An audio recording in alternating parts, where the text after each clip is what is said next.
বন্ধুরা এখন আমরা রয়েছি সোনাখাড়ি হোমস্টেতে। পেছনের ভিউটা দেখুন, অসাধারণ। স্নান করা হয়ে গেছে, কারেন্ট লোডশেডিং, গিজার চলছে না, তাই ঠান্ডা জলে খুব কষ্ট করে স্নান করতে হয়েছে। আমরা এখন বেরিয়ে পড়বো মেল রোডের দিকে। মেলে গিয়ে আড্ডা মারবো, হয়তো সন্ধ্যার সময় ফিরবো। তাহলে বন্ধুরা দেখা হচ্ছে মেলে গিয়ে। গাড়ি নেবো না, কারণ মেলে আমরা প্রথম দিন যাচ্ছি। মেলে বলে পার্কিং একটু সমস্যা আছে। আজকে গিয়ে ব্যাপারটা বুঝে আসি, কোথায় কি পার্কিং করা যায় কি না করা যায়। কাল থেকে হয়তো গাড়ি নিয়ে বেরোবো। তাই আজকে এখন শেয়ার ট্যাক্সি করে যাচ্ছি। এখান থেকে আমাদের হোমস্টে থেকে শেয়ার ট্যাক্সিতে 15 টাকা করে লাগে। মনে হচ্ছে গাড়ি বের করলে বেশি খরচা হবে, প্লাস পার্কিং চার্জ যাবে। তাহলে বন্ধুরা দেখা হচ্ছে মেল রোডে গিয়ে। দেখ এখান থেকে টয় ট্রেনে যাবে, ট্রেন দেখতে পাবি। এখান থেকে ওই তোর লাইন দেখেছি, এখান থেকে টয় ট্রেনের লাইন।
তো বন্ধুরা আমাদের হোমস্টে থেকে প্রায় 3 কিলোমিটার দূরে হচ্ছে মেল রোড। ভালোই লাগছে, প্রাকৃতিক ভিউ দেখে দেখতে আমরা হেঁটে চলেছি মেল রোডের দিকে।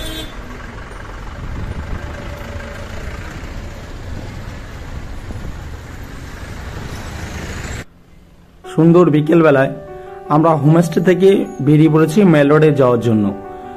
মেল রোডে যাওয়ার পথে পড়েছে দার্জিলিং স্টেশন।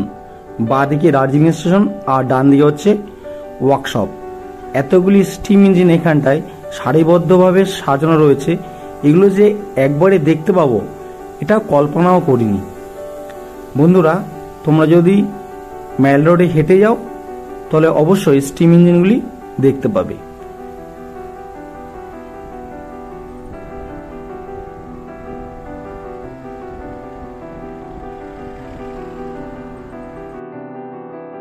আমরা এখন রয়েছি দার্জিলিং স্টেশনে।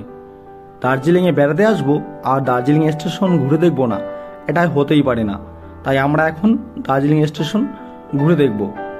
যারা দার্জিলিং বেড়াতে আসছো এবং টয় ট্রেনের স্বাদ উপভোগ করতে চাও তাদের জন্য এই স্টেশন থেকে একটা জয় রাইডের ব্যবস্থা করা হয়েছে, যেটি এখান থেকে বাতাসি লুপ হয়ে আবার এই দার্জিলিং স্টেশনে ফিরিয়ে আনা হয়। যারা এই রাইড উপভোগ করতে চাও তারা এখান থেকে টিকিট বুক করে এই জয় রাইডের আনন্দ উপভোগ করতে পারো এবং টয় ট্রেনের ভিতর থেকে দার্জিলিং শহরটাকে উপভোগ করতে পারো।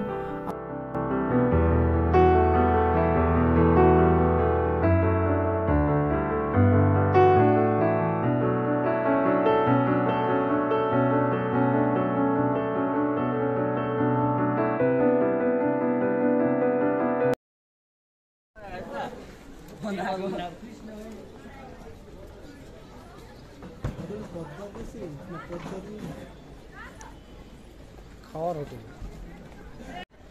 আমরা এখন বন্ধুরা মেল রোডের দিকে এগোচ্ছি। যদি অবশ্য মেল রোডে আমরা এসে গেছি, সামনে যেখানটায় লোকে বসে সেখানটায় যাচ্ছি, যেখানটায় বিভিন্ন রকম প্রোগ্রাম হয়, মানে যেটা জনপ্রিয়। আমরা মেল রোড বলতে যেটাকে বুঝি। আমরা এন্ট্রান্সে রয়েছি, কিছুক্ষণের মধ্যে সেখানে প্রবেশ করছি।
বন্ধুরা এখন রয়েছি ম্যাল মার্কেটে।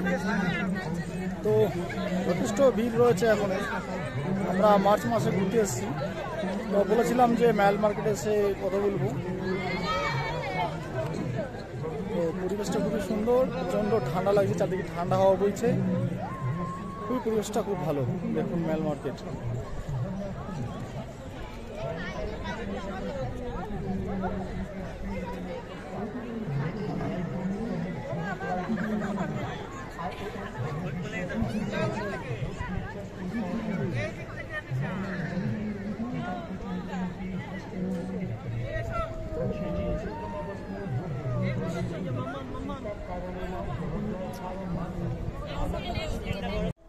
আমরা এখন রয়েছি ম্যাল রোডের একদম পেছনে।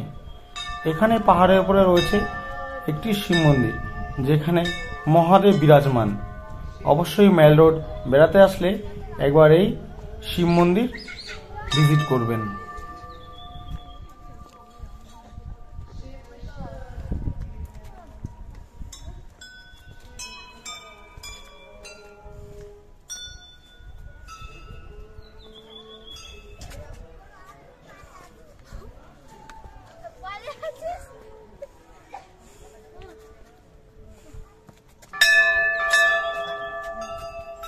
দম বেরিয়ে গেল রে, তো দেখো।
शशि